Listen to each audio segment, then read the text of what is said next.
Guys, मैं आज explain करने जा रही हूँ नु मानवा, जो कल्टीवेशन से भरी पड़ी है, जिसका नाम है टू मार्शियल वर्ड। तो चलिए हम स्टार्ट करते हैं। एपिसोड के स्टार्टिंग में हमें अपने मेन कैरेक्टर युवान को दिखाया जाता है, जो एक बड़े से गुफा में फंस चुका होता है और सोचता है अब मैं यहाँ से कैसे निकल पाऊंगा, अब मैं मर जाऊंगा। फिर हमें इसके फ्लैशबैक को दिखाया जाता है, जहाँ हमारा मेन कैरेक्टर सो रहा होता है। तभी उसके फ्रेंड आ जाते हैं, पहाड़ों पे क्लाइंबिंग करने के लिए बोलते हैं, लेकिन युवान साफ मना कर देता है। फिर उसका दोस्त बोलता है वहाँ पे बहुत सारी लड़कियां आ रही हैं। अरे मैं क्यों नहीं जाऊंगा, मैं जरूर जाऊंगा। फिर हमारा सीन शिफ्ट होता है, वह क्लाइंब करने जाते हैं, जहाँ एक लड़की युवान से पिक क्लिक करने के लिए बोलती है। तभी वहीं खड़ी एक सुंदर लड़की एक गुफा को देखती है और उस गुफा में जाने के लिए बोलती है। हमारा मेन कैरेक्टर युवान और वो लड़की और उनके दोस्त चल देते हैं। तभी युवान को एक पर्पल कलर का पत्थर दिखाई देता है, जो चमक रहा होता है। युवान उसे उठाता है। पत्थर उठाते ही गुफा टूट कर गिरने लगती है।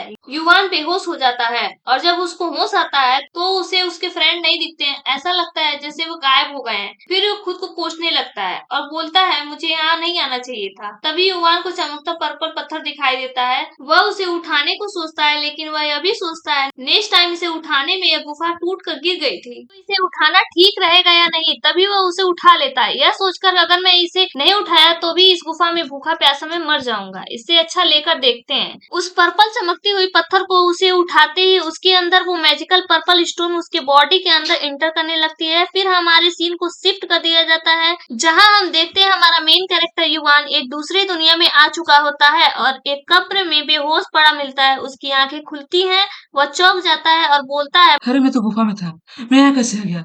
अरे मेरी सांसें फूल रही है, अरे मेरी सांसें फूल रही है, मुझे कोई बाहर निकालो, मुझे कोई बाहर निकालो। वहीं हम देखते हैं उस कब्र पे एक लड़की होती है, जो अपने भाई के मर जाने के कारण उस कब्र पे रो रही होती है। और गाइस, उसके भाई का भी नाम हमारे मेन कैरेक्टर जैसा था, युवान, और उस लड़की का नाम जियान सियारो होता है। उसे उस कब्र से आवाज सुनाई देती है।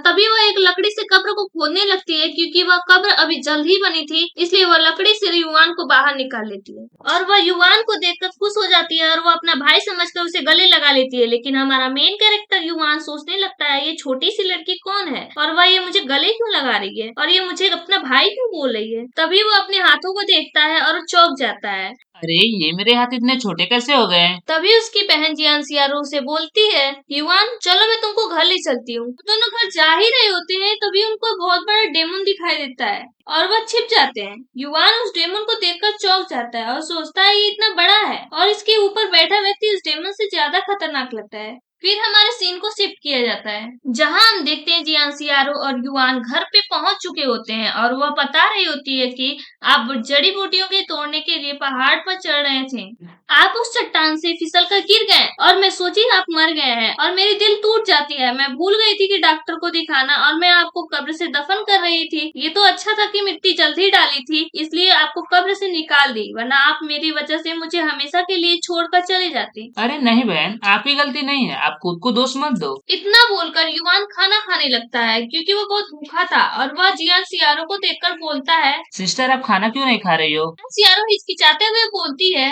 भाई मैं खाना पहले ही खा ली थी। युवान जियान सियारो की हिचकिचाहट से समझ जाता है ये झूठ बोल रही है। तभी युवान बोलता है सिस्टर मेरी पेट छोटी है, मेरे लिए 2-3 निवाले काफी हैं, बाकी आप मेरे खाने में हेल्प कर सकती हो। तभी जियान सियारो बोलती है पागल, मुझे भूख नहीं लगी है, मुझे कल के खाने के लिए मुझे कुछ काम करना है। इतना बोलकर वो वहाँ से चली जाती है। फिर युवान अकेले में सोच रहा होता है जियान सियारू का उसके भाई के अलावा उसका कोई नहीं है, इसलिए मुझे उसका हेल्प करना चाहिए। वह इतना सोच ही रहा होता है, तभी उसका दिल बहुत तेजी से धड़कने लगता है और मैजिकल पत्थर इसके दिल के पास दिखता है तो बहुत तेजी से चमकने लगता है और तारों से पावर ऑब्जर्व करने लगता है। हमारे सीन को शिफ्ट किया जाता है, जहां हम देखते हैं जियान सियारो तीर बना रही होती है अंधेरी रात में। तभी वो युवान आ जाता है। तभी जियान सियारो उसे बुलाती है और युवान तुम बाहर क्यों आए हो, रात में ठंड ज्यादा लगेगी और आपका बॉडी अभी थोड़ा ठीक हुआ है, जल्दी से जाओ सो जाओ। तभी युवान बोलता है लेकिन बहन आप इतनी मेहनत क्यों कर रही हो? जियान सियारो बोलती है इन तीर के बदले हम कल भोजन मिलेगा, ये हमेशा ऐसे चलता आ रहा है, क्या आप भूल गए। तभी युवान हंसते हुए बोलता है अरे नहीं बहन, पता नहीं मुझे कुछ चीजें याद नहीं आ रही हैं।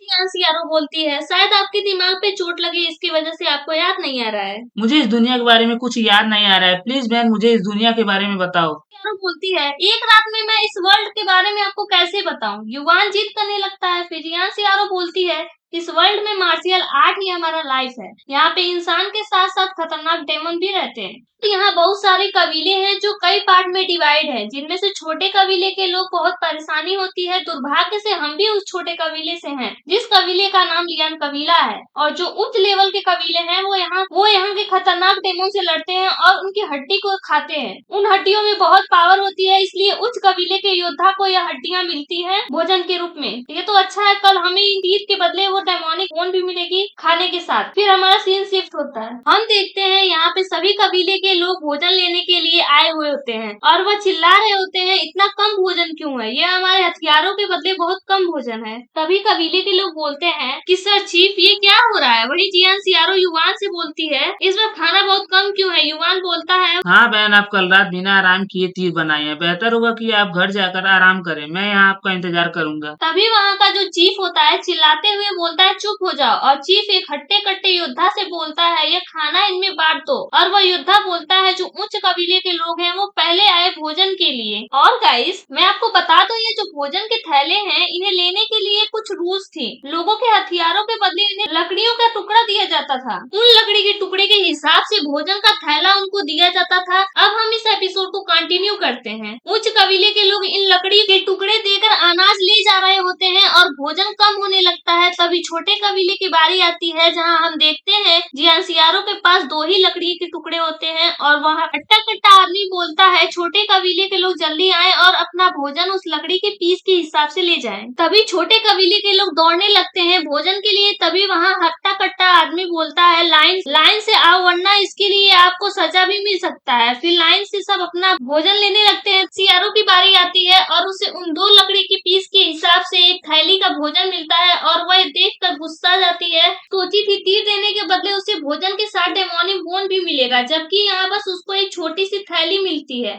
और उसमें बहुत कम भोजन के अनाज थे और वो मोटे थे, जिसे ठीक से निगला भी नहीं जा सकता था। तभी वह गुस्से से बोलती है, मुझे इतने कम अनाज क्यों मिला है, जबकि मैं तीर के 3 बंडल दी हूँ। तभी वो हट्टा कट्टा आदमी बोलता है, तुम एक लड़की हो, ना ही तुम्हारा कोई परिवार है, ज्यादा खाना देना वेस्ट ही होगा। जियान सियारो गुस्से से बोलती है, कौन बोला कि मैं अकेली हूँ, मेरा एक भाई भी है। और वह युवान को खींच कर लाती है। तभी वह आदमी हंसने लगता है और बोलता है, बच्ची तुम्हें अपना पैंट भी पहनने आता है? तभी जियान सियारो उस आदमी को घूरने लगती है। हट्टा कट्टा आदमी बोलता है, तुम्हारी हिम्मत कैसी हुई मुझे घूरने की? और उसे मारने वाला ही होता है कि तभी जियान सियारो अपने कमर के पीछे एक तीर रखी हुई रहती है। अपने सेल्फ डिफेंस के लिए वह निकालने ही वाली होती है कि तभी युवान उसे रोक देता है, उसके आगे आके खड़ा हो जाता है। अरे मेरे बड़े भाई, अच्छे योद्धा लड़कियों से नहीं लड़ते हैं। सियारो उसे पीछे खींचने लगती है। अरे बहन, डोंट वरी, मैं संभाल लूंगा। तभी हट्टा कट्टा आदमी बोलता है, तुम्हारी हिम्मत कैसी हुई मेरे मामले में टांग अड़ाने की? बड़े भाई, मैं अपनी बहन की तरफ से माफी मांगता हूँ। अगर आप इससे लड़ते हैं तो आपके कबीले के सामने आपका बेइज्जती हो जाएगा कि इतना हट्टा कट्टा योद्धा एक छोटी सी बच्ची से लड़ रहा है। बोलता है, तुम्हारा भाग्य अच्छा था कि मेरा गुस्सा ठंडा हो गया, बच्ची तुम्हें छोड़ रहा हूँ। फिर युवान बोलता है, भाई मैं आपसे कुछ पूछ सकता हूँ क्या? वह बोलता है, बकवास बंद करो और बोलो। मेरी बहन 3 तीर के बंडल दिए, उसके बदले ये अनाज बहुत कम है। अगर हम रूल के हिसाब से देखें तो कबीले वालों को भी अनाज अधिक मिलना चाहिए। तभी हट्टा कट्टा आदमी है, रूल माई फूड, मैं जो बोलता हूँ वही यहाँ का रूल बन जाता है। यह सुनकर वहाँ के लोग गुस्सा हो जाते हैं। उसी में एक आदमी बोलता है, मैंने तो लकड़ी के 6 पीस दिए, उसमें भी मुझे कम ही भोजन मिले, इस बार इतना कम खाना क्यों है? आप हमें एक्सप्लेन कीजिए, हमें एक्सप्लेनेशन चाहिए। और चिल्लाने लगते हैं, हमें एक्सप्लेनेशन चाहिए, हमें एक्सप्लेनेशन चाहिए। तभी वहाँ पे यंग मास्टर लियान चैंग आ जाते हैं। लियान कबीले के मास्टर होते हैं और ये सब देख रहे होते हैं और वहाँ आते ही युवान की पीठ हाथ रखकर थपथपाते हैं और बोलते हैं, वेरी गुड, आगे चलकर तुम बहुत कुछ अचीव करोगे। लेकिन हमारे मेन कैरेक्टर युवान को अजीब सा फील होता है, उसे लियान चैंग कुछ ठीक नहीं लगता है। तभी लियान कबीले के लोग बोलते हैं, आज इतना कम भोजन क्यों बांटा गया? लियोन चैंग सर, प्लीज आप हमारे लिए कुछ करिए। लियोन चैंग आते ही सबसे पहले वहाँ खड़े आदमी को नमस्ते बोलता है, जो उसके ग्रैंडपा होता है। उसके ग्रैंडपा बोलते हैं, लियोन चैंग तुम आ गए, अच्छा हुआ, अब इन्हें तुम ही संभालो। लियोन चैंग कबीले के लोग से माफी मांगता है और बोलता है, मुझे माफ कर दे, इस साल आपको खाने के लिए बहुत कठिनाइयाँ उठानी पड़ी। मैं आपको बताता हूँ आज का भोजन कम देने का रीजन क्या है। तभी लियान चैंग यहाँ के कुछ शोल्डर से एक बड़ा बक्सा लाने को बोलता है और उसे खोलने के लिए बोलता है। खोलते ही उसमें से बहुत तेजी से रोशनी निकल और ठंड लगने लगती है। वहाँ के लोग नहीं जानते थे ये क्या है, लेकिन वो ये समझ गए थे ये कोई मैजिकल चीज है। लियांग चेंग बोलता है ये एक डेमोनिक फोन है, इसीलिए आपके सारे हथियार इसमें लग गए और हम भोजन ज्यादा नहीं ला पाए। मैं आपके कबीले से पला हुआ हूँ, क्या आप चाहते हैं ऐसे ही भूख के लिए मरना पड़े? रात को सोने से पहले डेमोन आपसे हमला कर सकते हैं, इसका डर। तभी वहाँ के लोग बोलते हैं नहीं नहीं लुइंग चेन, बट हमें इस डेमोनिक फोन से क्या करना? ये लोग नहीं जानते थे डेमोनिक बोन के बारे में, लेकिन युवान अच्छे से जानता था। जियान सियारो बोन के बारे में उसे अच्छे से पता चुकी होती है। हाँ, डेमोनिक बोन में इतना एनर्जी रहता है जो किसी भी योद्धा के पावर को बढ़ाने में हेल्प करता है। तभी हम दूसरी तरफ देखते हैं जहाँ लियोन चैम बोलता है आप लोग चिंता मत कीजिए, और हंसते हुए बोलता है हाँ, आप बस इस साल का भोजन के काम चला लीजिए क्योंकि हमारे पास बढ़िया मौका है। अंत के बाद ताई आई गार्ड किंगडम में बड़े मात्रा में सैनिक के लिए फॉर्म भरवाएंगे। अगर आप उनके टेस्ट में पास हो जाते हैं तो आपको ताई आई गार्ड किंगडम योद्धा बन सकते हैं। और मैं इस डेनोमिक बोन को यूज करके मैं थोड़ी पावर बढ़ाऊंगा और प्रैक्टिस करूंगा अपने कल्टीवेशन पे, और उस किंगडम का महान योद्धा बन जाऊंगा। फिर मैं अपने इस छोटे कबीले को शहर में बदल दूंगा जहाँ किसी डेमन को आने का डर नहीं होगा। युवान ये सब देख रहा होता है और समझ जाता है ये अच्छा बनने का दिखावा कर रहा है। पृथ्वी पे हमारे लीडर वादा करते हैं, सेम उसी तरह ये भी वादा कर रहा है। तभी वहाँ के लोग लियान चैंग की बात सुनकर उनका जय जयकार करने लगते हैं। फिर वहीं हम देखते हैं युवान के अंदर से एक मैजिकल पत्थर उस डेमोनिक बोन से एनर्जी ऑब्जर्व करने लगती है। यह देखकर युवान चौंक जाता है और बोलता है अरे ये क्या हो रहा है, ये पत्थर अचानक चमकने क्यों लगी? यहाँ इस रोशनी को कोई देख लेगा तो मुसीबत हो जाएगा। तभी वहाँ युवान की बहन जियान सियारो आ जाती है और वह बोलती है युवान तुम इतने घबराए हुए क्यों हो, तुम्हारी तबीयत तो ठीक है ना? युवान बोलता है सिस्टर आपको कुछ दिख तो नहीं रहा है? फिर वो बोलती है मुझे क्या दिखना चाहिए, तुम्हारी तबीयत तो ठीक है ना? शायद ये पत्थर जिसके पास होता है उसी को दिखता है। तभी वहाँ लियान चैंग आ जाता है और ये जियान सियारो से बोलता है ये अनाज तुम्हारे लिए है और आपकी कुछ जरूरत पड़े तो आप मुझसे मांग लीजिएगा। वह युवान के ऊपर हाथ रखता है, उसे अजीब सा जादू जैसा फील होता है और लियान चैंग उसे बोलता है तुम्हें भी अपनी बहन का ख्याल रखना चाहिए। इतना बोलकर वह उस डेनोमिक फोन को लेकर चल देता है और वह मैजिकल पत्थर एनर्जी ऑब्जर्व करना बंद कर देती है। जियान सियारो और युवान घर के लिए निकल देते हैं। तभी जियान सियारो बोलता है युवान तुम इतना परेशान क्यों दिख रहे हो? बहन वो लियांग चैंग। तभी उसकी बहन बोलती है वह अच्छा इंसान नहीं है, उसने लोगों के सामने किए गए वादों में कोई सच्चाई नहीं देखी, तुम उससे दूर रहना, समझे? तभी युवान बोलता है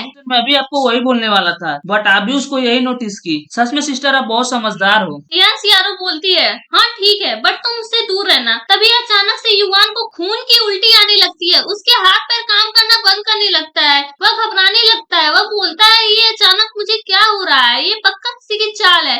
अभी वो सोचता है लियान चेंग का हाथ रखते ही मुझे अजीब सा फील होने लगता है, ये उसी ने किया है। मुझे जल्दी इस सिस्टर जियान सियारो पे अलर्ट करना होगा। तभी जियान सियारो बोलती है युवान तुमको क्या हुआ, प्लीज उठ जाओ, मुझे डराओ मत, प्लीज उठ जाओ।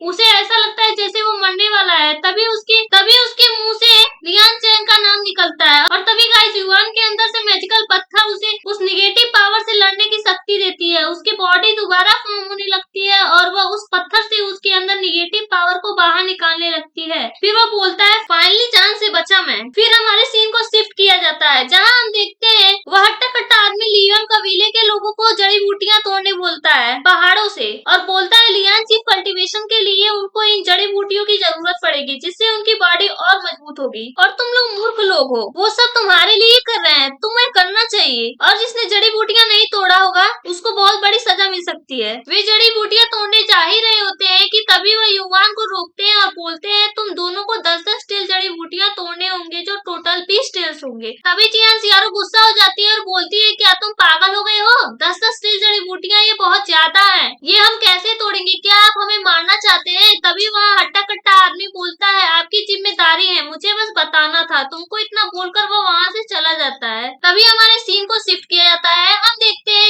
युवान जड़ी बूटियों को तोड़ने के लिए बहुत तेजी से पहाड़ों पे चढ़ने लगता है। यह देखकर जियान सियारो चौंक जाती है और बोलती है यह मेरा भाई है ना, ये इतना फास्ट कैसे चढ़ रहा है? तभी वो बोलती है युवान संभाल कर, नेक्स्ट टाइम आपकी मौत यही चट्टानों से फिसलने से हुई थी।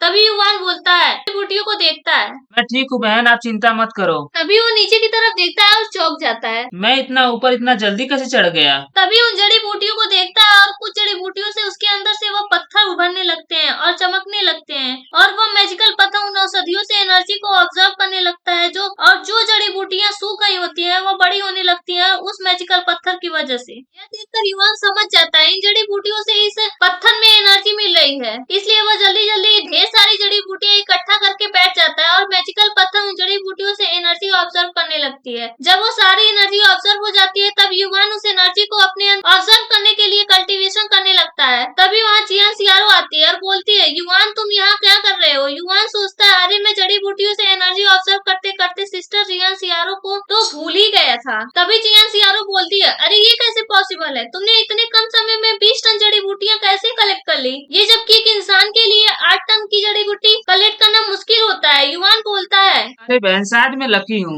तभी चियान सियारो बोलती है, हमें कुछ देर पहाड़ पे और रुकना होगा। अगर हम इतना जल्दी उनको ये सौंप देंगे तो वह हम पे शक करने लगेंगे। ऐसे ही थोड़ा टाइम और बीतता है। तभी युवान चियान सियारो से बोलता है, सिस्टर क्या आप ताई आई गार्ड किंगडम के योद्धा का जो फॉर्म भराया गया था, क्या आप उसके बारे में जानती हैं? तभी वो बोलती है, बट आप अचानक ये क्यों पूछ रहे हैं? यह एक लंबी कहानी है। ताई आई गार्ड किंगडम बहुत प्राचीन है, जहाँ 108 राज्य और 24 छोटे राज्य हैं, जिनमें से 108 पावर योद्धा हैं, जो छोटे काबिले से जाते हैं। तभी युवान बोलता है, ओ हाँ सिस्टर, क्या आप मार्शल आर्ट के बारे में जानती हैं? मैं उसके बारे में नहीं जानती। वैसे क्या आपको लगता है लियांग चेन ताइयान के किंगडम की जब योद्धा बन जाएगा तो क्या आपको लगता है वो कबीले वालों का मदद करेगा और वो वादा पूरा कंप्लीट करेगा? नहीं, उसे उस लेवल पे पहुंचने के लिए बहुत मेहनत करनी पड़ेगी और मुझे नहीं लगता कि वो कर पाएगा। और अगर वो उस लेवल पे पहुंच गया तो मुझे नहीं लगता कि वो हमारा परवाह करेगा, ना ही कबीले वालों का परवाह करेगा। तभी चियान सियारो बोलती है, वैसे आप उसके बारे में इतना क्यों पूछ रहे हो? क्या आप उसे योद्धा बनाना चाहते हैं? तभी युवान बोलता है, मैं बस आपको खुश देखना चाहता हूँ और आगे चलकर आपको आजादी वाला जिंदगी देना चाहता हूँ। ओके चलो ठीक है, मैं वेट करूंगी। तभी हमारे सीन को शिफ्ट किया था। हम देखते हैं लियान कबीले के योद्धा का जो मार्शल आर्ट की ट्रेनिंग कर रहे होते हैं और उन कोच के लीडर का नाम योहो होता है, जो बोलता है, आज से मैं आप लोग को सिर्फ टाइगर फिस्ट सिखाऊंगा। यह ताई आई किंगडम के कौशल में से एक है। आप लोग इसके हर एक स्टेप को ध्यान से देखिएगा। वही हमारा मेन कैरेक्टर छिपकर सब कुछ देख रहा होता है और वो बोलता है, मुझे सिस्टर जियान सियारो को फ्रीडम दिलाना है तो मुझे लियांग को बीट करना होगा और ताइयान किंगडम का योद्धा बनना पड़ेगा। इसके लिए मुझे बहुत कुछ सीखना पड़ेगा और मजबूत बनना पड़ेगा और शायद मैं छोटे कबीले से हूँ, इसलिए मार्शल आर्ट मुझे नहीं सिखाया, इसलिए मुझे छिपकर ही सीखना पड़ेगा। कोच याहो बोलता है, इस ड्रैगन रिप टाइगर फिस्ट को कम मत समझिएगा। यह ताई आई गार्ड किंगडम का योद्धा आज भी प्रैक्टिस करते हैं। वह इन्हें सिखाने लगता है। वह बोलता है, सबसे पहले आपको अपने मसल्स और उनके मन को कंसंट्रेट करना होगा और आपको मेरी तरह ही करना होगा। और वह एक ही फिस्ट में बाहर एक मजबूत लकड़ी को तोड़ देता है। तभी वहाँ के लोग देखकर कोच याहो का जय जयकार करने लगते हैं। तभी कोच याहो को झाड़ियों से एक आवाज आती है। वहाँ पे एक बड़े एक डंबल उठाकर फेंकता है। उससे हमारे युवान थोड़ा सा बचता है, वरना उसे काफी चोट लग सकती थी। फिर हमारे सीन को शिफ्ट किया जाता है, जहाँ हम देखते हैं लियोन चैंग के कल्टीवेशन के लिए उन पावरफुल जड़ी बूटियों को खौला रहा होता है और बोलता है, बहुत अच्छा, आप लोगों ने इस बार बहुत अच्छा काम किया है। तभी वहाँ खड़ा हट्टा कट्टा आदमी बोलता है, आप हमारे मास्टर हैं। लियान चैंग, आपके कल्टीवेशन के लिए हम लापरवाही नहीं कर सकते हैं और मैंने ये जड़ी बूटियाँ खुद तोड़े हैं। आपके लिए इसमें से कुछ जड़ी बूटियाँ बहुत ही पावरफुल हैं, आपको बहुत ज्यादा पावर मिल सकती है। तभी लियान चैंग बोलता है, वेल डन माय बॉय, मैं तुम्हें गार्ड का पद दूंगा और बोलता है, थैंक यू इस कल्टीवेशन में मेरा हेल्प करने के लिए। चैंग उन खोलते हुए औषधियों में बैठ जाता है। तभी वो हट्टा कट्टा आदमी बोलता है, केवल हमारे लियान मास्टर ही हैं जो इन गर्म औषधियों के स्नान में बॉडी को सहन कर सकते हैं। तभी लियान चैंग बोलता है, यह औषधि स्नान कैसा है, हीट करो। तभी वहाँ खड़े लोग चौंक जाते हैं और बोलते हैं, क्या और हीट करें? तभी वो हट्टा कट्टा आदमी बोलता है, आप यहाँ खड़ा होकर क्या कर रहे हैं? लियान मास्टर ने जब हीट बढ़ाने को बोले हैं तो क्या आपको लगता है हमारे लियान मास्टर इतने हीट को सहन कर पाएंगे? आप हमारे मास्टर को जानते नहीं है, इनकी सहन की क्षमता बहुत ज्यादा है। फिर हमारे सीन को शिफ्ट किया जाता है, देखते हैं युवान ड्रैगन रिप टाइगर फिस्ट का प्रैक्टिस कर रहा होता है और वह प्रैक्टिस करते करते एक बड़े से पर एक मुक्का मारता है। वह पेड़ टूट कर गिर जाता है। वह चौंक जाता है, मैं इतना मजबूत बन गया। और गाइस मैं ये बता दूं, ये सब उस मैजिकल स्टोन के कारण होता है और उसे ये पता नहीं होता है। फिर वह इस टेक्निक को बड़े बड़े पत्थरों और चट्टानों पे ट्राई करता है, जहाँ हम देखते हैं वह उन चट्टानों को चुटकी में तोड़ देता है। हम इस एपिसोड को यहीं एंड करते हैं और हमारे आगे के एपिसोड को देखने के लिए हमारे चैनल को लाइक, सब्सक्राइब, शेयर करना ना भूलें।